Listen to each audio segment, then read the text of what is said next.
Morning everyone. Starting off where I left off yesterday, right in the doorway where it was raining.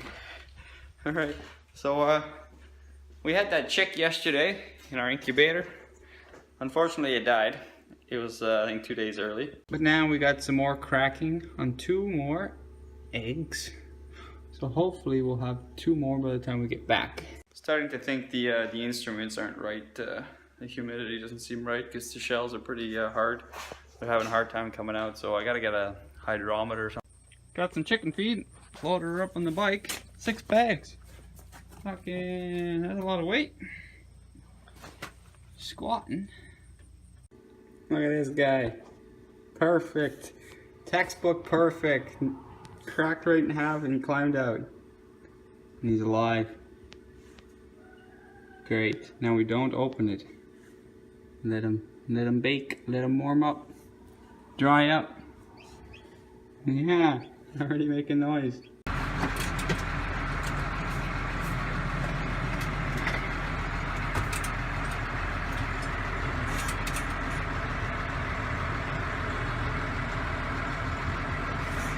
We'll leave that there, don't need it. I'm gonna hook on to this pine, cook with some hay. Because it's sunny now and not raining. Unlike the neighbors, we know how to cut hay. Got a little visitor with us. Alright, loader's off. Machine's all greased, hooked on, ready to go. Go meet up with my dad. He already went ahead of me. It's already 2:15. He started around 1, so see what he got done in that time. Maybe he's at the end of the field sleeping, I don't know.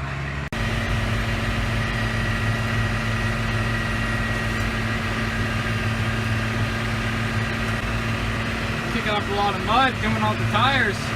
Covered the disc line, look at that. Oh, here we are in our field.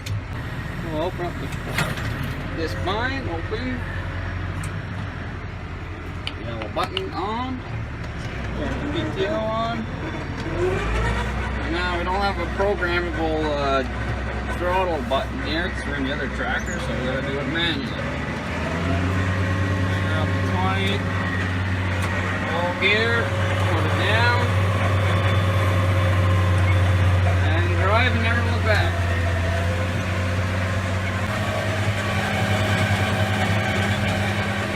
Drop looks pretty good here.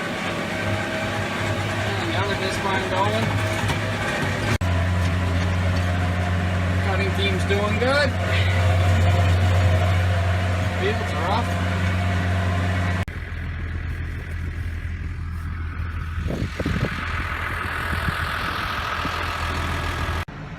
Well, that's it. We're all done here. Alright, here's the whole field. That's the end. It goes all the way over there. We started out there. It's really just a big dip. It's a really high point here. And there's a big gully the whole way. Probably almost 100 feet deep down there. Piper came with me all day. I think she had enough.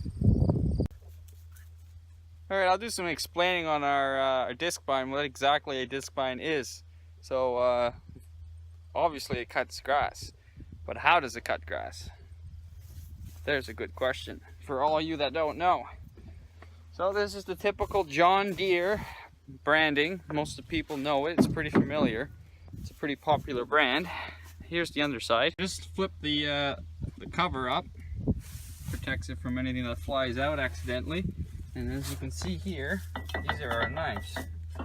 And as I turn it manually, you can see the direction it goes in.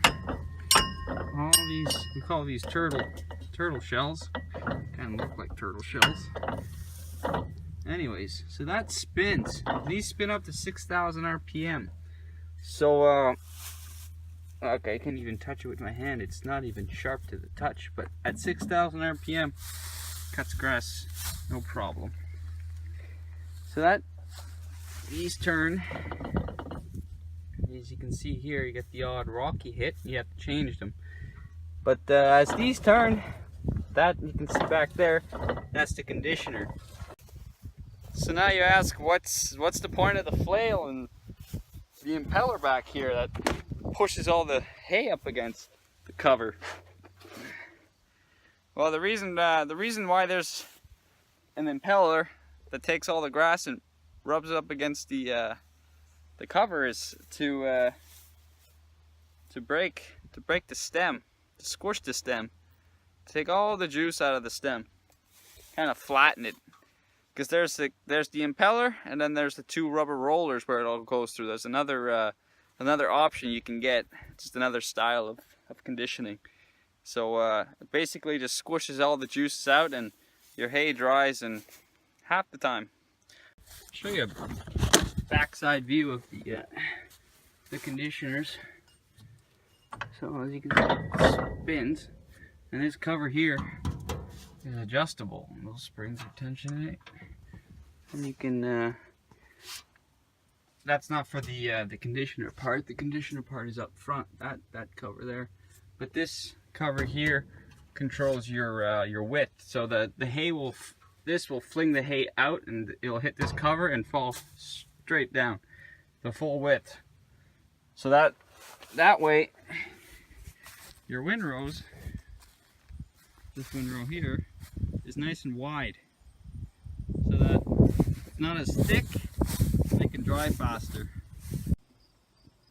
Come on, let's go. There, good. Watch your butt. Watch your butt. Watch your butt. Go home, chase that squirrel. So this particular farm is roughly about 80 acres. Now we cut this one field, it's roughly about half the whole farm, so it's about 40 acres. And it's 4:30 now. I started at, I think, around 2:30. So my dad was also here at 1. I'm running a 9-foot disc vine. He's running a 11, I think. Yeah, 11 foot. So yeah, we covered a fair bit of ground in a pretty quick time. And I'm happy with it. Now we'll be home for 5, call it quits, and maybe we'll start again tomorrow if the weather is long enough. We need at least 3 to 4 good days to dry the hay. Tomorrow we'll come back with the tedder. I'll show you exactly what a tedder is, how it works, and why the hell we use it. Alright, so I'm gonna head home, eat dinner, and then we'll go check those incubator eggs and see if we got another live one. Hopefully another live one. Alright, see you then. There's one, and the other one's there. Yeah, there's 2 of them. And they're making noise and they're almost dry, so I'm gonna make them a little home to be in. They're not gonna live in there forever. Just out here in my workshop. It's in a big barn. So you can see we got some lumber stacked and stuff. Anyways, I need a place to put those chicks that are just born, so I gotta think of an idea, and I got an idea. It's like a big steel bin. It's pretty long. It's probably 8-9 feet. I'll put all the cut off wood pieces in there, just kind of keep them neat, but I'm gonna take them out, and I think it's gonna work. Here it is. You can see there's a little bit of a hole there. I'm gonna flip it over on the other side and weld it up before it breaks apart on me. Yeah, good section there. It's gonna turn it around.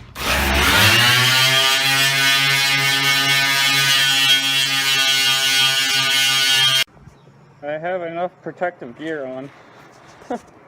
Can you hear me? Fucking stuff smells, man. Some greasy welds. She works though. I have to wear a respirator because that galvanized smells so bad. You can even smell it from here still. You can tell it's not very good for you. That's why. Wear it. I dragged it in here, put some shavings in there. Any paper? a perfect place because it's insulated and it's heated in the winter, so they'll do good in here. I just got to make a lid for it now. Just gonna cut a piece of plywood and put across and cut out 2 holes for the heat lamp.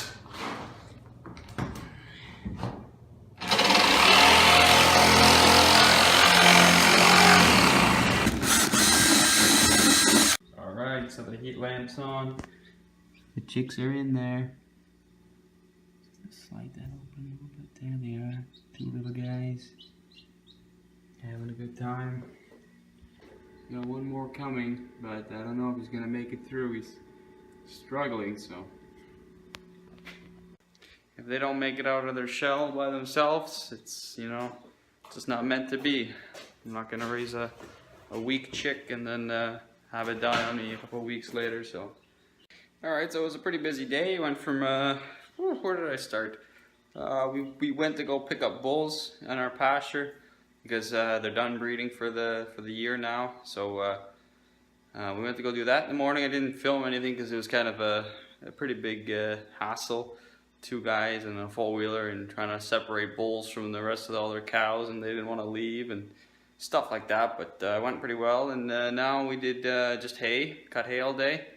And I'm just frigged around with these chicks here to get them going, and I think it's like 9 o'clock, so long enough day. So thanks for watching, and till next time, see ya.